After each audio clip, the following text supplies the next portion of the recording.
Dímelo, mi gente, que lo que es Roy UX. Welcome to episode 5 of La Connect podcast. Today we're going to be talking about the importance of featurings. I'm going to be showing you a little tricks, a little finesses, you know what I'm saying, to get that featuring. And also, I'm going to be doing an album review of Benny the Butcher's Burning the Proof album. My favorite single is One Way Flight featuring Freddie Gibbs. Let's get it. Pam, pam, pam, pam, pow.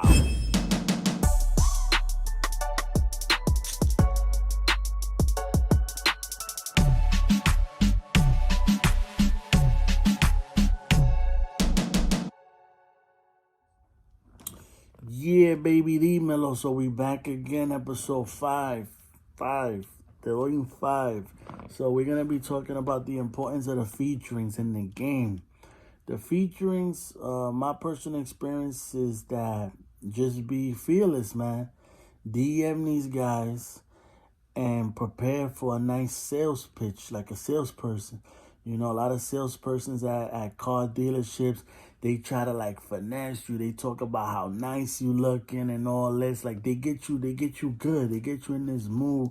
Like, yo, how I'm gonna get this guy? How I'm gonna get him? And the same way with the featurings, if you don't really know them.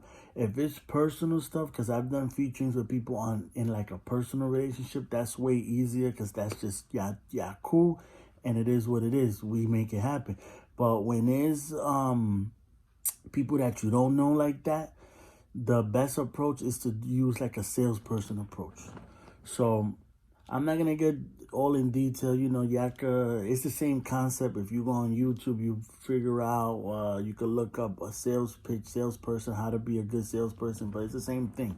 So basically, in my personal experience, what I would do is I would set the table up before I'll show them the track.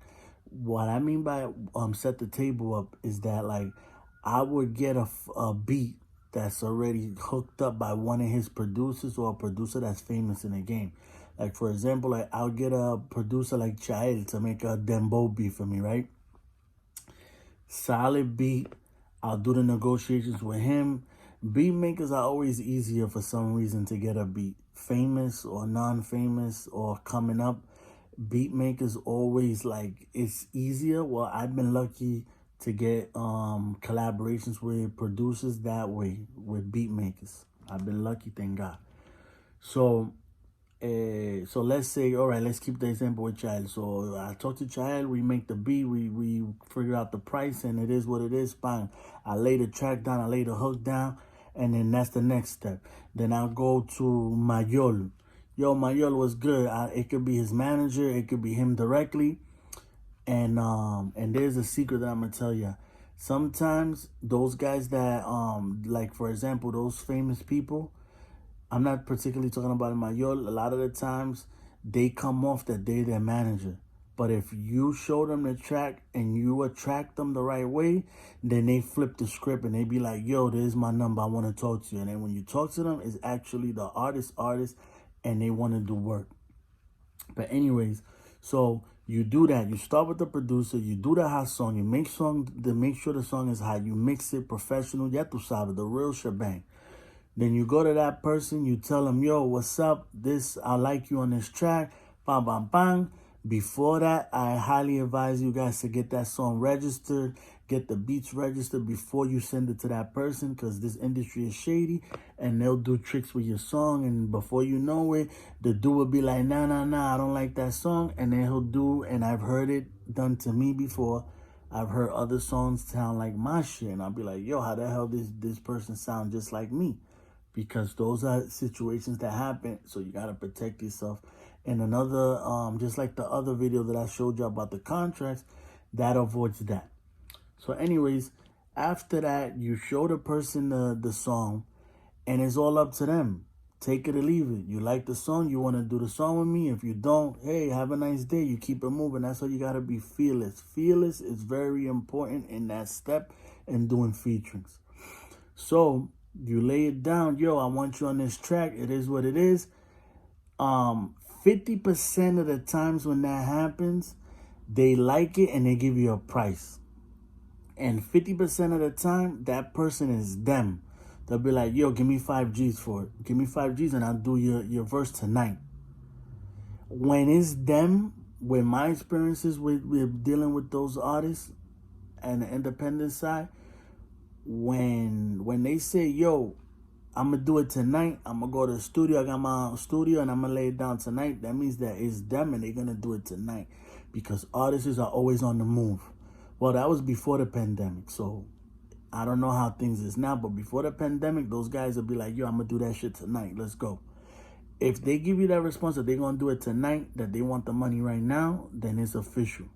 You give them the money, you send them the track, and remember what I told you in the other video. Have all that stuff documented just in case these people go sideways with your money.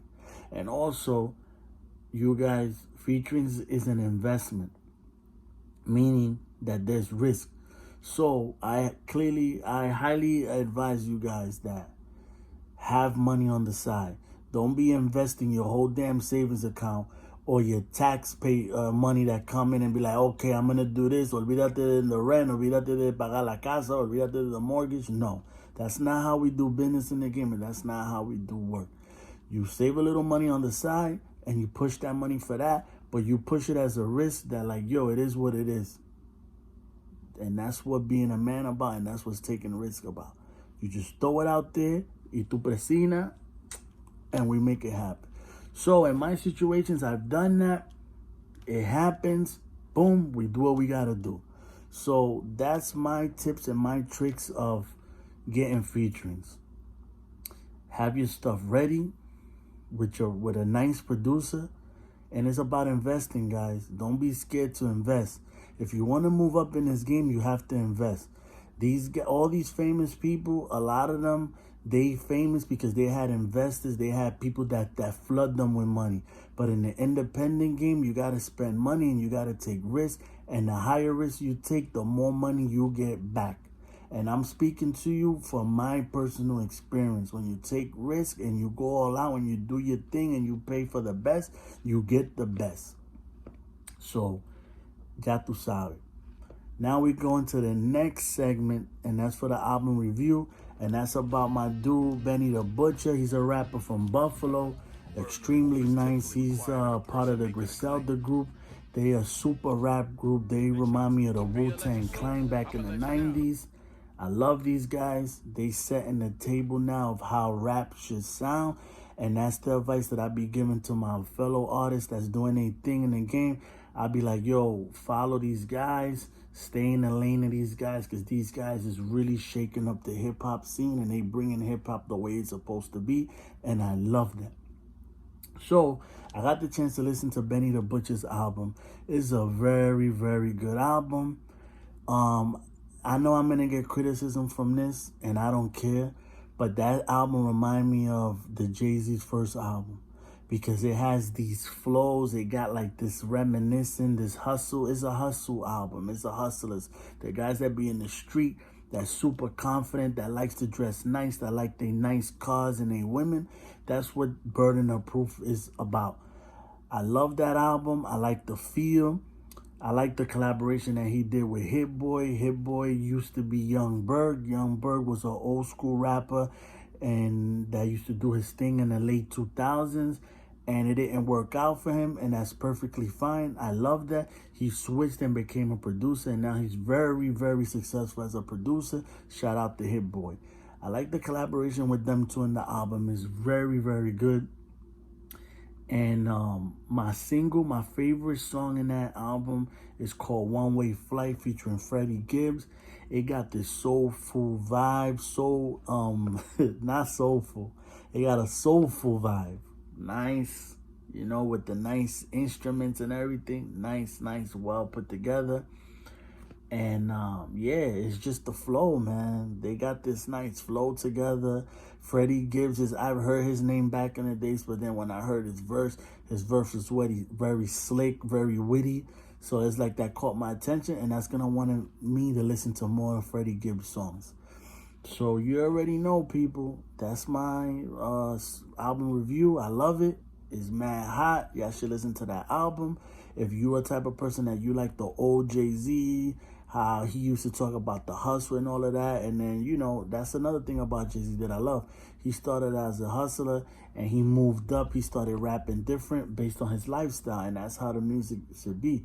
You shouldn't just stay about the same topic. You should spit about what you feel and how you progressing in life, just like Jay-Z. And that album, the new Benny album, remind me of Jay-Z's start, of how he started, and now it's his style of music. So you already know, people. Take care. And like on that podcast, you already know, every Friday we in the building and we tearing shit up. You already know. Let's get it.